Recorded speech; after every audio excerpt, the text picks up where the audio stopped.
Alrighty, here we go. What's going on, YouTube? We are in another episode of Just Drive Cars and Life. My name is Naveed. I'm Cameron. What's Cameron. And we have Tanner Faust in the house. Tanner.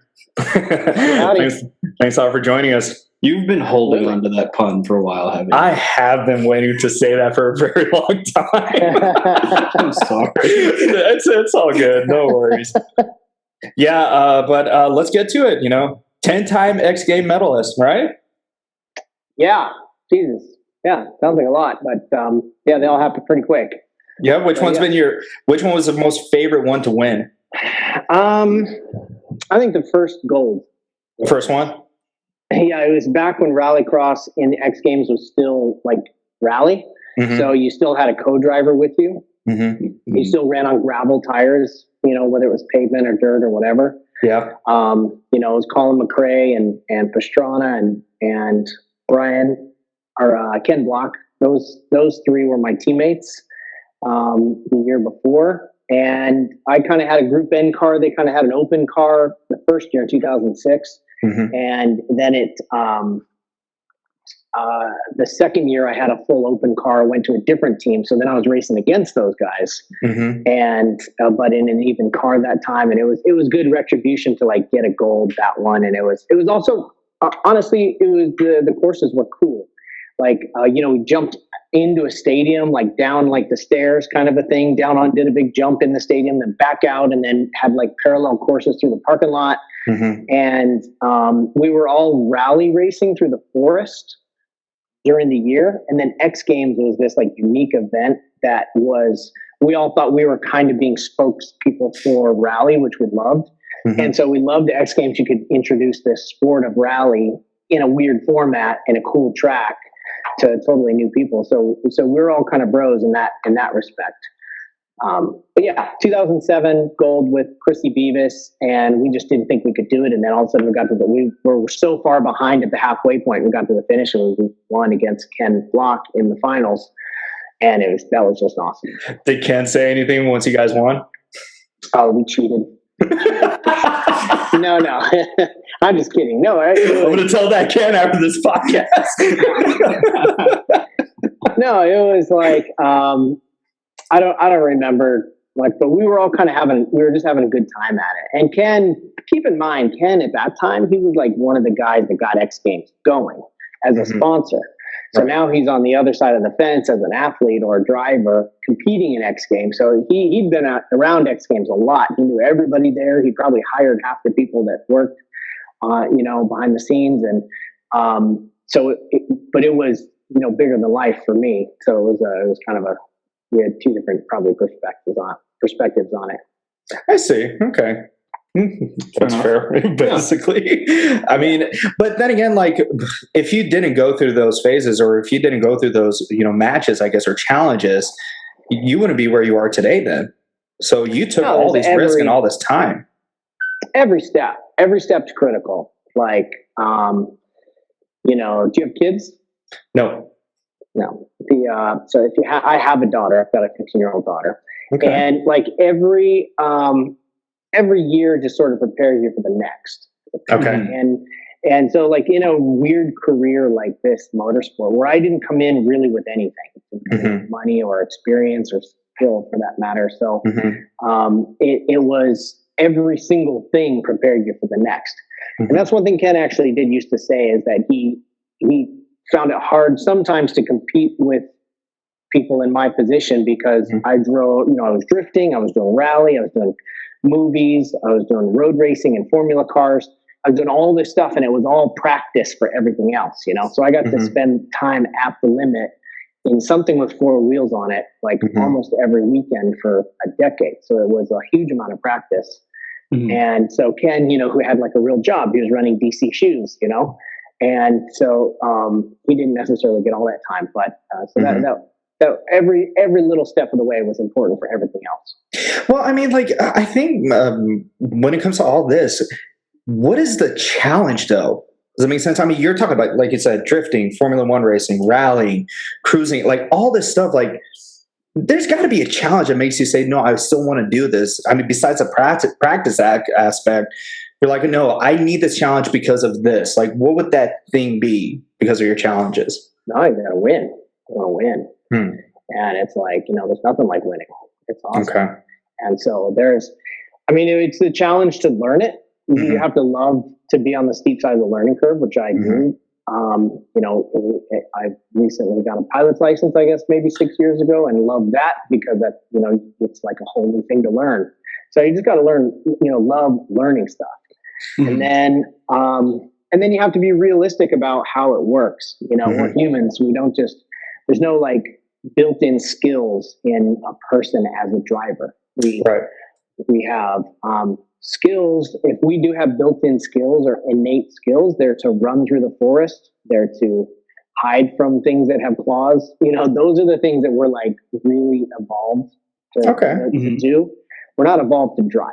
And virtually every instinct that we have as humans is wrong for driving.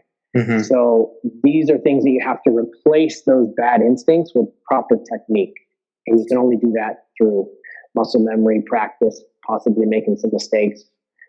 And so I love that battle, the battle with the human condition.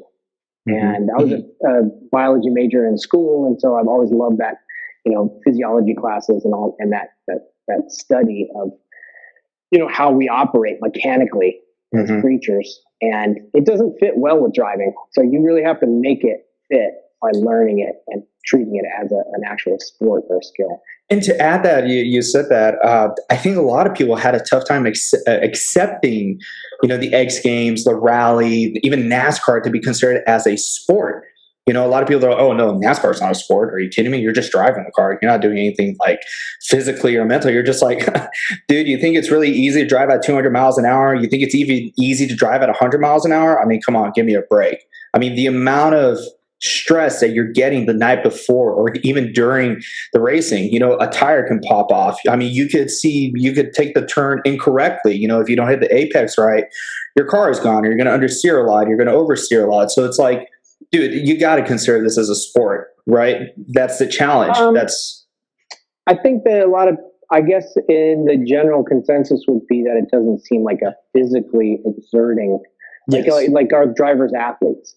And there's been so many different studies, especially like Formula car guys that go through a lot of G-force, where they're running at like 60 to 80% of max heart rate for the whole race, which there aren't that many even ball and stick sports with them. It's a lot of stress. The mental side of it is, if you have problems with the mental side of it, then it's not the thing for you. It's really got to get to the place where you're really limited by your physical capabilities, because the mental side of it is an issue. But like in rallycross, the races are very short. If they're like heat format, kind of like Supercross or something. So they're only 5 minutes long or so, but the car can be like 140, 150 degrees. So the main challenge is heat conditioning. So once your body starts getting overheated, you start making more mistakes.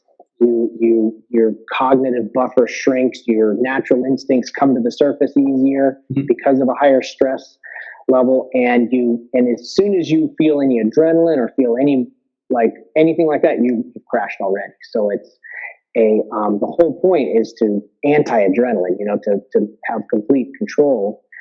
And so heat conditioning is a big problem in rallycross. But every motorsport has its own, challenge. NASCAR, those guys they're out there for a long time, so they got to piss in their suits. That's a struggle. Sure.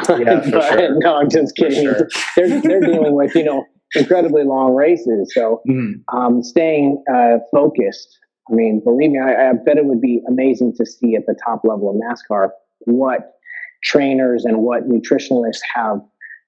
That's the standard probably for all the drivers, the type of things they drink before the race to maintain focus for that long at that intense level. There aren't that many sports where the athlete, I think, is asked to maintain focus for that long, with that much going on. Yeah. Well, even now, like when you're practicing for races, you got simulators now. I don't think 15, 20, 30 years ago, they had anything that was as perfect as a simulator that we have today in our technology. They probably would have said, no, you're better off just driving it on your own versus a simulator that doesn't make you, I guess, worry too much, but you're like, hey, I can perfect it if I can practice it this way, Sims are great. Sims are big, and you actually can experience a lot of the stress when it comes to focus.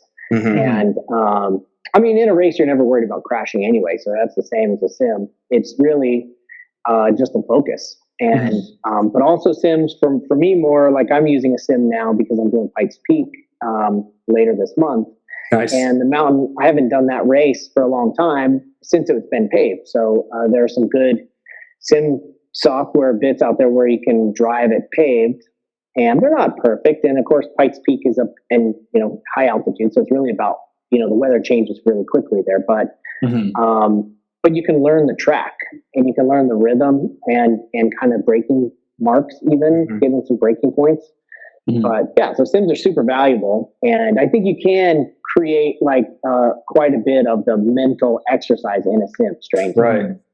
Well, I mean, like when I saw Ken drift with a Mustang at Pikes Peak, I was like, holy cow, his tire is literally on the edge. And he's like asking, you want me to do it again? Or you want to make it better? Like the director's like, no, that's good enough. I want you to die out here. That was awesome. And I'm sure that it felt like he had gone too far on that one, because I know that turned really well. I was just there the day before yesterday. And it's, and Jeff, who was the director of that, has many, many years racing up that road.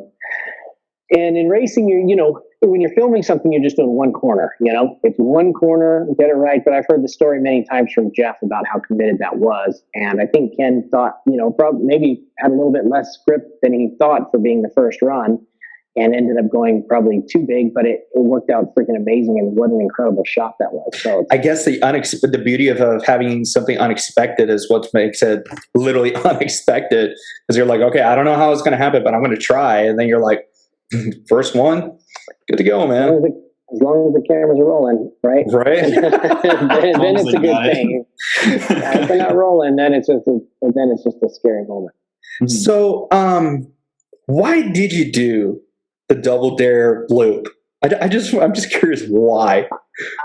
Pikes. Well, let's see. The Hot Wheels, they first came to me like a long time ago to do a jump, to break the world record with the longest jump. Which I did that at the Indy 500, the 100th running of the Indy 500, right before Gentlemen Start Your Engines. It's like, wait a minute, so you're going to get to drive like in a toy. Like I grew up playing with Hot Wheels, so you get to basically get in the toy that I visualized being in already, like thousands of hours.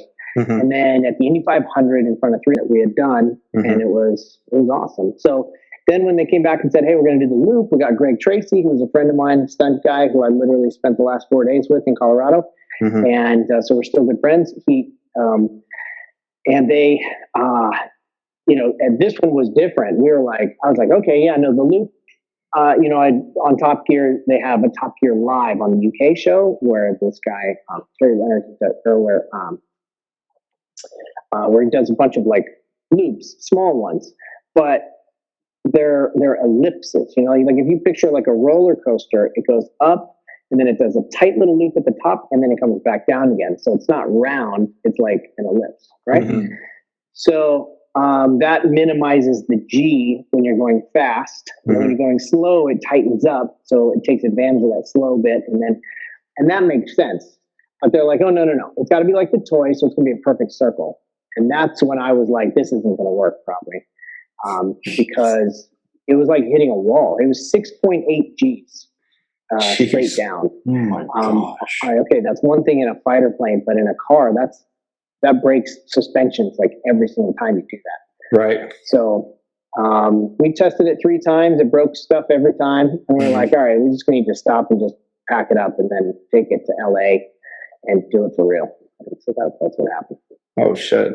How was the moment, the first time that you did it, the first time practice-wise? Well, what were you going through throughout the whole entire time? Like Greg and I are pretty, been around the block a couple times. He's been around a couple more times than I have. But we both were like, look, we need like a remote control full size car to do this first. Because they came back and we were like, how fast? The engineers were like 52.5 miles an hour. They're like, bullshit. There's no way. Right. It's like, it's got to be twice that speed. He's like, nope, 52.5. We're like, what? All right, go ahead. You go. so I'll watch you do it. Yeah. This dude with the remote control car comes out. It was a full size Mitsubishi with remote control stuff hooked up to the controls. It goes up the loop, 52 miles an hour, falls out of the sky, and just explodes with tires like bouncing off into the distance. My yeah. Tanner's like looking at him, he's like, yeah. I told you that's what's going to happen. It was not. Nobody even made a noise. The whole crowd of all the Mattel people and Greg and I standing there, we're just like staring at these tires bouncing down the runway, and we're put out the fire, and then we didn't have another car. Like, we didn't have another backup car. They thought they were going to make it first try. Like, we don't need a car. We'll make it. So, so I had like one of these little Traxxas remote control cars. You know, the ones like the Slasher. And I sent that through, and it worked. And that was the first thing that had gone through. And we're like, okay, I guess it's close, but we rock, paper, scissors to see who'd go first, and Greg went first. That was that. Oh man, shucks. Yeah. But did you have like any type of I mean, you wouldn't be able to second guess that or at all. You would have basically said, no, I got to get it right the first time, right? I mean, yeah, no, that's not like with the jump. We could start at 160 feet and then back up, and eventually we got to 330 feet. Wow. But it was you could go in steps, right? So with this, it was like all or nothing. So yeah, it was tough, and we got a guy out there who had done some of the Top Gear stuff, and he gave us some tips on. First of all, we set the rev limiter in the car to be 52.5 miles an hour in second gear. So you just go first gear, second gear, then correct throttle. Right. So you just hold it there, pop, and then we had a hand throttle that you pull that would lock the foot throttle down. It was just like a lock, just in case your foot slipped off. Right. And then you'd grab the bottom of the steering wheel with the hands, because if you held on the sides and one hand slipped off, then it would turn, So you're always thinking, you're just thinking about the 6.8 G. So you grab the bottom of the steering wheel, and we actually went up in extra aerobatic planes and did G training. I see. Over and over to try to learn how to keep the blood in your head, kind of a thing. And so then you just start squeezing your toes and your calves and quad and butt and stomach and chest and arms. And then you start squish the blood up as hard as you can, and then sit your head back, and then you just hit the wall. Holy cow. And it was pretty gnarly. What happened to the full-size remote control car was it scraped the side of the track, which scrubbed some speed. So that's why it fell out of the sky. Gotcha. So I did have one time when I didn't have my head back. I wasn't ready for the hit. Actually, I had it back. I think the car bottomed out. Like the suspension kind of collapsed and it bottomed out, and it put my head forward, and I was pinned against my Hans device straps. And so I was just looking at my lap going up the ramp, and I couldn't get my head back against the 6.5 Gs. Right. So it wasn't until the very top that I could look up. So I had to kind of there's a little turn you have to make up the ramp. And it's crazy when you have to force your head up when you get that G-force instantly. It was just, there was no chance. It was like, it's like a neck workout. Your head weighs 8 pounds, and then, plus another 3 pounds of the helmet. So let's call it 10 pounds even. And so that was 70 pounds straight down into the chin. Oh gosh. So there's no way that I was getting my neck up. But, then once you get to the top, it's somewhere around 1 G. So that's no problem. Just pop your head up and look. But, that was a wild one. And then when it was at X Games, we did it, and I was racing in X Games that same day. Yeah, but I recall. Yeah. I think I was. Where was I? I think I was in Boise at the time when I saw it. It was. Yeah, it was. That was just scary the whole entire time. I was like, It was impressive. Yeah, it's exactly like you say, when you play with your toys and you're watching in real life, you're like, oh, so it is doable. What am I going to do after this? My toys, I never landed. Did you ever land a jump with a Hot Wheels? It always like go. Basically, like, yeah. Into the wall. Well, I mean, now you get to see people, they go on YouTube and like they put like their GoPro on the car or something like that. And like it goes on the tracks and it does like the loops, and then it goes faster with the with those the little jets, the little wheels. Spinning wheels, basically. Yeah. So there's one cool part about those projects is I did get to go into the Hot Wheels like mad scientist lab, where there's a couple of these guys. Some of them are like, got to be close to 70, and it's just what you think, hair poking out everywhere, and just like these, oh my god, come here, check this out, and he's got like this gun that shoots a car onto a track, and it's like, you think this is all right? And just launches this car off into the ceiling somewhere, and it's like they've just got all this crazy stuff and a bunch of glue, and they just like test stuff out. And like, my god, he's like 7 years old his whole life. And it's like that Dukes of Hazzard, this bitch. Do you remember that? I mean, this is an old movie, but a Big, like Tom Hanks movie, Big. Yeah, He's like a kid. That's what these guys are. They just shrink down and play with toys all day. And oh my god! And they freaking love it. Yeah, that's hilarious. That was cool. They're cool projects. So to answer your question, that's why, because it was super cool, and I love the campaign. I love the people that were doing it. And, if it got too shady, I did for the jump, I had a backup driver that was in case I got sick or something like that. But really it was in case this was just uncomfortable and I needed somebody who just didn't mind dying. But it was all done by the right people, and we put it together with the right stunt people and all that. And so it was super fun. I think I'm actually inspired by the fact that you're okay with putting yourself in uncomfortable situations, to actually challenge yourself to figure out like who you really are, like who is this Tanner Faust, or like what am I really capable of, right? And then because once you do it, you do make an impact, obviously. To even youngsters, to kids that are just like, okay, man, well, maybe I can do that one day. Or maybe I don't have to be necessarily a rally driver. Maybe I can just be a stunt man. I can be a stunt driver or something like that. And I can, perform something like this if the opportunity comes. But the thing is that like, even for stuntmen, stunt drivers, it's not easy for them. I mean, you look at the whole entire Fast and Furious franchise, right? I mean, like it's the amount of time that they put in to make every stunt perfect, to have the, the set of cars that they need to have. Like, hey, we're going to wreck this car maybe like 5 times. I got like 20 of them in the back, if the driver gets sick, so it's like, holy cow. Like it's just mind boggling, to me. There's, I think it comes back to the learning thing, because the closer you get to something and the more you understand it, the less risk there is. So the more you understand what you're dealing with and the physics and all that kind of stuff, you sort of like are calculating your way through the risk. So from the outside, it still looks freaking crazy, right? But on the inside, when okay, we've got this suspension is reinforced, we start with the speed we need, and then we break down the things that are breaking, and we fix those and blah, blah, blah. And you get into all the physics and the physiology and what happens with the blood coming out of the brain and how you can stop that from happening. And, the more you get into it and the more you understand it, you get to the point where it doesn't really feel like there's much risk at all.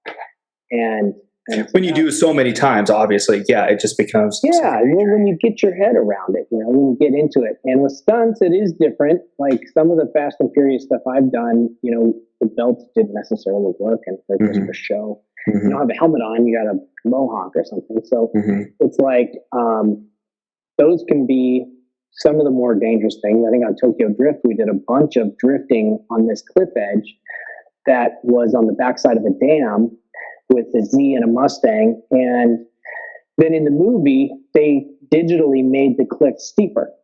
And it was like, holy shit, we could have shot that in the mall parking lot, and then you could have put the cliff in, and we wouldn't have had to actually do the drifting right on the edge of the cliff. So there's some things some risk that can be taken care of with CGI, but there's stunt guys. Again, it's the more experienced guys. They know exactly what's going to break on the car. They know exactly how it's going to spin. They know exactly how fast to hit it, so it does one rotation and doesn't like clap them on their heads. And so the more you can wrap your head around it, the lower the risk. What do you think about the Fast 9 coming out here in a couple of weeks? Yeah, I didn't work on it. This last 4 days I was hanging out with my buddy Reese and Paul and Greg, and Reese and Greg worked on it, and so sounds like it's going to be cool. Sounds like there's some pretty, I don't know if you know any about the storyline or anything. It sounds like there's going to be some pretty ambitious stunts and concepts, even like in the script. But yeah, it should be interesting though. Yeah, no, I think, well, me and Karen, we've followed Fast and Furious since day one. So, and I mean, that's awesome. Yeah, basically when we got into cars, I mean, I'm not that old. Well, neither am I. Neither is Tanner. I am actually. No, but in all honesty, though, when I heard about Paul, my heart, completely melted. When he passed away, I remember even watching the movie, and at the very end, when he drives off with the Supra, in the left lane with the white Supra, it's just like, that chill comes in with you. You're just like, holy cow, this guy's not going to be a part of the franchise anymore. And this guy was literally the part of the reason why, folks like us got into cars, and the franchise by itself is very inspiring, and the story of every single character, but then again, folks like you that were actually part of the franchise, that were part of the stunts, it's like, man, like it's like an aha moment, like, holy cow, I was part of this. I mean, even doing Dukes of Hazzard was that for me, because I grew up watching that, and getting to drive the General Lee for part of that movie was like a dream come true. But I was fortunate enough to do some offset stuff with Paul, and do some dinners and do some track days and stuff, and see him in different environments. And yeah, dude was a class act. That's just how it is. I mean, he was the opposite of what people think Hollywood people are, and a pure. And he was more of a car enthusiast than me, probably. He was just both we did and loved it. So that was great to see, and it was of course it was a sad thing. But what they did with Fast and the Furious was pretty amazing, not just from an inspiring people to get into cars, but it proved to the machine of media and television and filmmaking that you could make money in the car world, where it was seen that kind of went away with hot rods. And people were like, yeah, no, I mean, cars, they just don't sell. Those are for enthusiasts. That's not for like the mass market. Right. But Fast and Furious went into the face of that, and it made billions, and said, well, fine, then we'll just make money without you. And so now, you had a bunch of movies coming out riding on those curtails, not nearly as successful, but I mean, Need for Speed was a great movie to work on. Super talented director, Scotty Waugh, who tried to do absolutely everything without CGI. That was super cool. So many, I still see scripts and stuff come around that are like super car centric, that, and you got to owe it to Fast and Furious there's been car movies for a long time, but none that basically blew Hollywood out of the water and made so much money. So that's at the end of the day, if somebody thinks they can bank it, then they'll do it. Well, I mean, not only just the cars by itself, I think the lifestyle, that the characters had in the movie, even the family, the whole entire culture of coming up and saying that, you don't necessarily need to have a cool car for you to be a cool person. No, I can be just as human or just as a good of a person just to you. My car is just a bonus, Yeah. And so like when we came up with the, show series, Just Drive, Cars and Life, like that's literally cars and life, as far as like what all we went through, where we are now, where we're going to be, 5 years, 10 years from now. Right. And to meet people like yourself or like Rob or other people that we have, interviewed, every single person has a story. Every single person has their aha moment, like, hey, for one of the folks has a GTR in our group, and ever since she was a kid, she was always a JDM person. She drives the shit out of her GTR. She wants to be on the track every single day.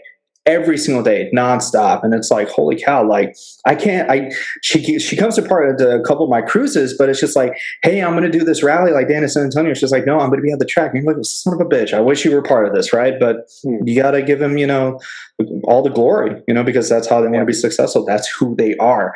And you're like, hey, well, that's what we love about folks, that they have their stories with their cars. Yeah. I love that Fast and Furious, even from the very first scene of the very first movie where the cars are just kind of cruising and they're so unique, the different cars, highlighting parts of the aftermarket world and personalizing cars. Right. It's something that I think in the US we really grabbed onto. Other countries too, Japan, in Europe, and everybody does it differently. But the aftermarket world is a world that I lived in for when I was doing drifting for a long time. And then once you got into the franchise, Dennis McCarthy, who's the guy that builds all the cars for that movie, for all those movies, at one point we were able to get rally cars in there, and the one where they're going through the tunnels in Mexico kind of a thing, got some Subarus and stuff like that in there because we were rally racing and convinced them that was cool. Subaru owners were very, very happy about that one. Yeah, it's cool. He's a big off-roader. He's got, some trophy trucks and stuff. And so he always works in some off-road influence in there. And so that's when you see the cars with a lot of travel and doing amazing things and, driving down Pikes Peak and stuff. But so that's, movies are cool, right? Because they immortalize stuff. And so, you're right. It's an aha moment. We're super blessed to be in a place where we can, like, the interests that, we have get immortalized in these films.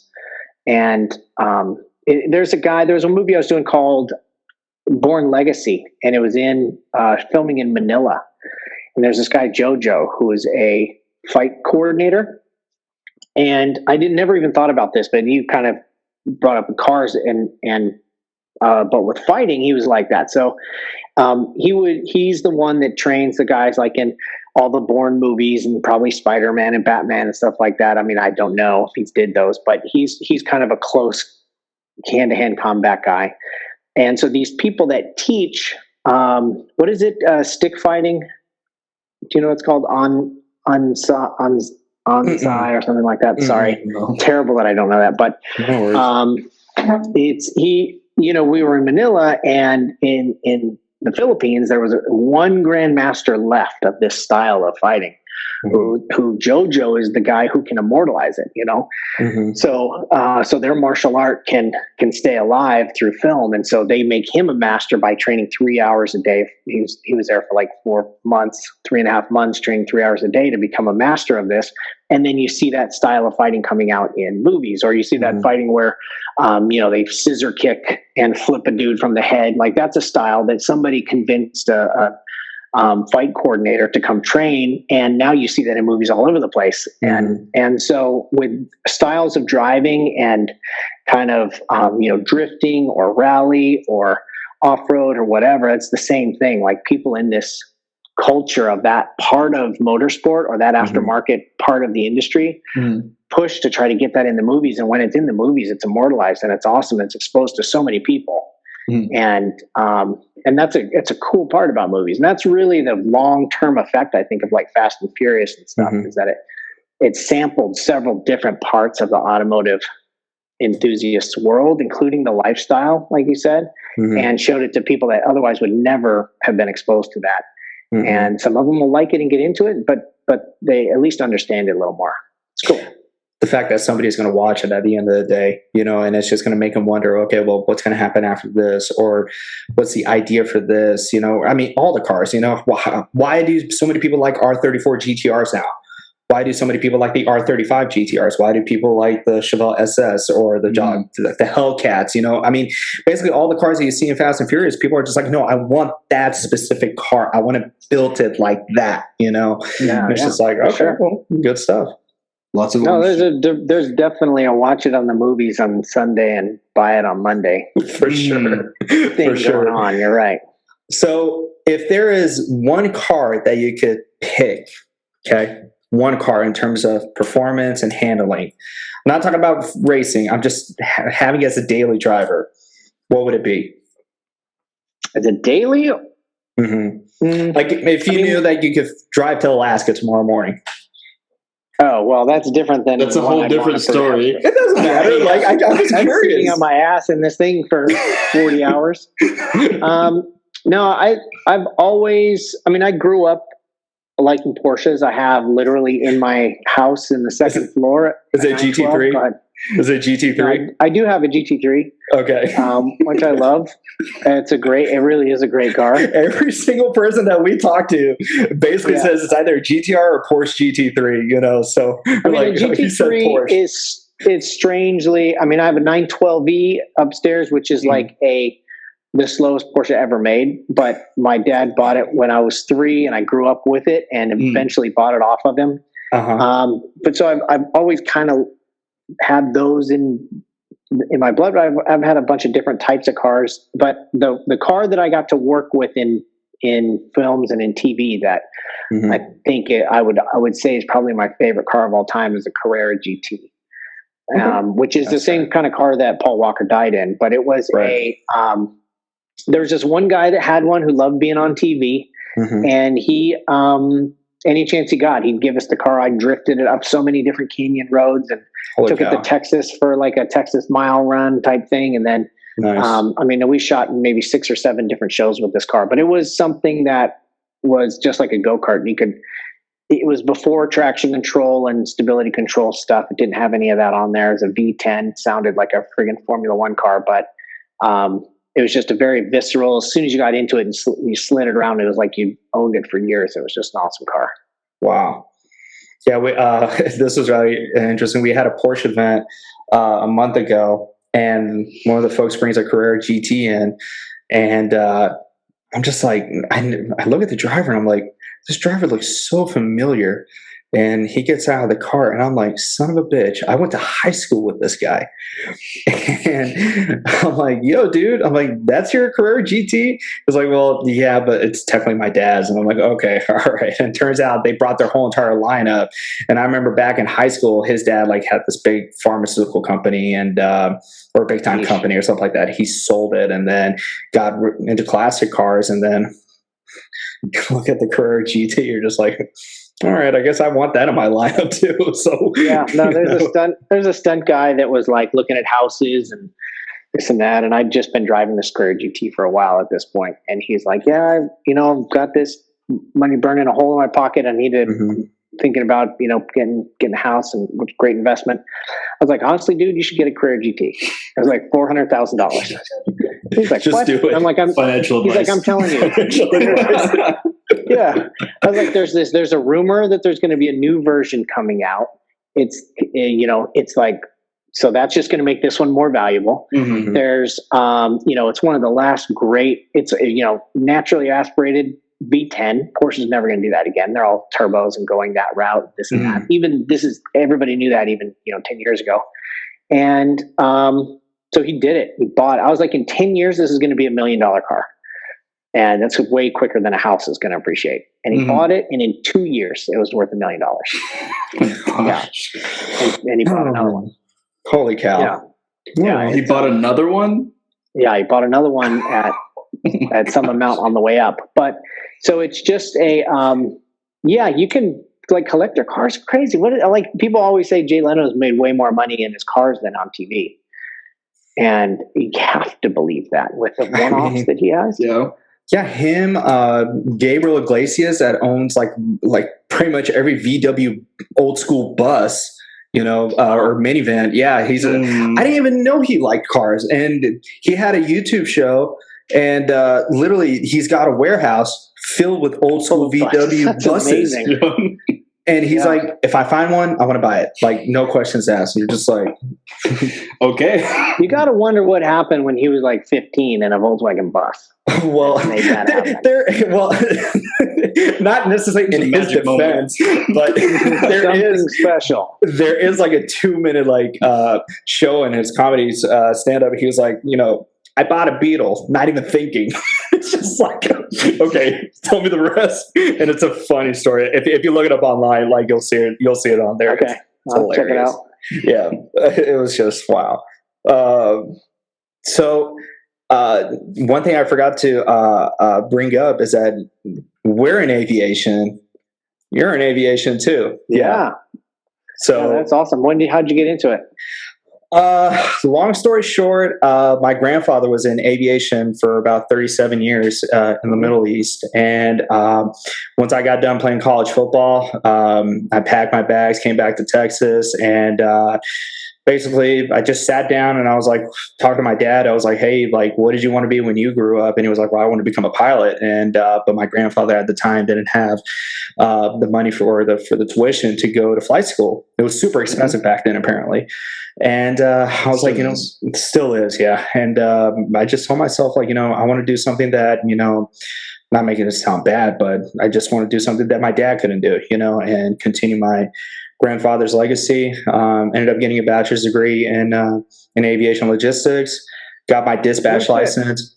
Yeah. Wow. Yeah, and got my dispatch license 3 years later from the FAA, and working for the airlines for about 4 or 5 years, and then. Wow. Yeah. So awesome. if you told me what plane would you want to be on right now, it's not going to be a fighter jet. It's not going to be, it's not going to be the SR-71. It's not. You give me a 777, I'm happy. Put me in that cockpit, I'll be a happy guy. I'll be a happy camper. That's awesome. Yeah. My stepdad's a pilot, so. Oh, really? Is he recreational or does he fly for an airline? He used to fly for Delta. Oh, okay. He retired. Yeah. I love, even in some films, like Catch Me If You Can and stuff like that, where they highlight some of the heyday of being an airline pilot. Yeah, especially Catch Me If You Can. Yeah, that says a lot. Right? Yeah, but no, it's super cool. It's like it's a freedom that is amazing in this country, probably specifically. A slightly lesser degree, but similar in Canada. But most of the world, man, it just is it costs money every time you get in the air, every time you touch the ground, every airspace you fly through, you just get charged. Yeah. And the fuel is crazy expensive and all that stuff. Here in the US, for now, hopefully it stays. As you know, you just, like I just flew here from Big Bear, which saved 2.5, 3 hours of driving, took 20 minutes, and you just get up in the air and take off, and you don't have to talk to anybody. And then once you get close to the airport, just chime in and land. It's like, what a freedom. The amount of time that you save just by flying, you're just like, screw it, why not? Yeah. I remember Jimmy Graham, when he used to play for the Seahawks, I think, he would fly. He would fly to practice and go home. He's like, I just want to fly. I love flying. And you're just like, okay, well, totally. Good for you. I get it. I mean, in LA here, I work a lot. Like a lot of these movies and everything are shot in the desert. And because of the history of aviation, really around the rest of the country too, but even more so right here in the LA desert, there's runways everywhere. They're just everywhere, from all the different companies that serviced the aviation industry back in the 50s and 60s. So you can land, pretty much be within 10, 20 minutes of whatever location. And I'll be honest, most of the time there's a runway wherever we're working, like we're probably shooting on a runway. And you can never not be a bit of a dickhead if you fly to work. You have to be, it's a fine line. So you got to get in early enough and just, get there. But people don't know, like my plane is a tractor with wings. I've got a Bonanza. And you're adjusting air fuel mixture in the air and everything. It's nothing. There's nothing like. Is it rich enough? It's rich enough. Yeah, we're good. All right. Yeah, no, it's nothing fancy. Exactly, but people don't get that. They think flying is like all jets and stuff. No, it's not. It's not a joke when you're trying to, sign off a flight with the captain and making sure, hey, captain, you good to go? Yeah, I'm good to go. All right, well, make sure you fly at 35,000 feet, and hey, you're going to get turbulence on the way. Just be careful. Do you need to know anything else? No, if I get in trouble, I'll call you. Like, all right, sounds good. It's a huge amount of responsibility in people's hands. In airlines too. I mean, I listen to, John Wayne, where I fly out of, it's a short runway. SNA. And so those guys, those 737s, there's 757 that flies out there, but when they're fully loaded, they require a certain amount of headwind, of course, to get off the ground. And sometimes there'll be just one knot too few, now it's blowing. So they'll just sit there, wind check. And all the people in the back have no idea that they're like so on the edge of the, and it's like, it'll be 220, 3 knots. Okay, we're good to go. And just take off. Right. Or if your thrust reverser doesn't work, you can't even land there. You're like, nope, you're not landing here today. So yeah, no way. That place is short landing. But there's but no, it's a great thing. I think it's probably still a really good living if you do it commercially. Mm-hmm. Private stuff is, with as many people selling their businesses and the fact that they can, 100% depreciate a jet in one year, which is a big incentive for people selling businesses to buy jets, to mitigate their taxes. The jet sales are crazy right now. Apparently, when I talk to people that sell them, there's like no inventory. Everybody's buying them as fast as they can make them. So I think there's a big market for people to be corporate pilots, even if the airlines are a bit slow right now. But it's cool. And I really hope for the little guy like myself in the little single engine plane. Like I'm headed to Monterey tomorrow and then Colorado on Thursday. And, I do my fair share of jumping around, and I really hope that for the little guy that the system still works for a long time in the future, because it is another layer of life. And the next step is going to be, quad transport. I went and flew a jetpack. Did you do that? And that's a little ways away. That's a little ways away. But the next thing is once they get 4 engines and you get the quad thing going where it's really stable, like a drone, like the difference between a remote control helicopter, which probably lasts an average of 4.5 seconds before it explodes, and a drone, which is super easy to fly. You just let it go and it just levels itself. When they get to that point, I have no doubt that people are going to start figuring out how to fly themselves around. It's going to be scary, but every little new technology is going to make an impact especially when it comes to flying.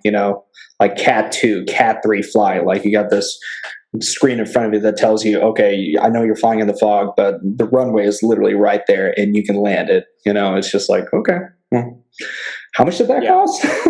Like an arm and a leg? Yeah, crazy stuff. Yeah, no, it is pretty gnarly. I think it was like in London Heathrow when they first came up with the zero. So normally it's about a 200-foot minimum, right? So London Heathrow, they have zero minimum where the plane will literally just land itself right to the ground, because the fog just sticks right to the ground there so often. And no wonder it's so depressing to live in London. It's always foggy and cloudy.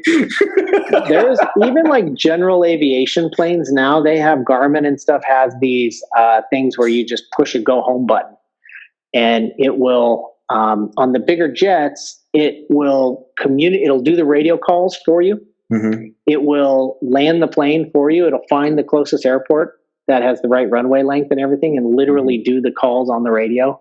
And put the thing on the ground. So like if you have an emergency or something and you need it to land for you, you can just do that. Well, that's insane, right? Tomorrow morning. Yeah, tomorrow morning I'm going to buy that, yeah. Well, you found out, did you also find out what United did just recently? Yeah, the supersonic thing. I mean, that sounds like a long way away, but badass. Yeah, I mean, they said, I think they've ordered like 15 so far, and they're going to have them by like 2023 or 2025. And if it goes through, they're going to have the rest of them by 2029. And apparently they were the first airline to buy these supersonic jets. But I really wonder how different it's going to be with the Concorde, like in terms of like fuel efficiency, in terms of, material technology. I don't know how it's going to work out, but, if I need to be in Frankfurt, in 4 hours, yeah, I kind of want to be on that jet right now. It must be much newer technology than the 50s designed Concorde. Yeah, but at least we know where like all our $25 baggage fees have been going. And our extra $3 bottle of water. Can you believe they charge for water on airplanes? That's ridiculous. I miss the days, right? From the Catch Me If You Can. You walk on there and you just like treated like royalty in the plane. Yeah. Let me get that bottle of champagne on and put another one on the side for me to take. Yeah. Oh, well. Exactly. Well, Tanner, this has been a blessing for us, and we have truly appreciated the amount of time that you put in for us today. So. We would love to do this again. and meet you in person if we get the chance, if your schedule opens up down the road, for sure. But do you have any questions for us? No, I really appreciate it. Thank you guys for having me on. Absolutely. Yeah. Thank you so much. And guys, make sure you follow Tanner Faust. I don't have to say it twice. Just follow the guy. Like, subscribe, do everything. Watch Top Gear. Watch all the episodes on YouTube. There's a reason why. Go do loops in your car. Go do loops in your car. Yeah. Go buy that Hot Wheel track right now. It's probably somewhere on Amazon or on Craigslist, somewhere at Walmart. I don't endorse any of this. Yeah, this is not a paid promotion. Anyways, guys, we're going to be signing off. Once again, Tanner, thank you so much.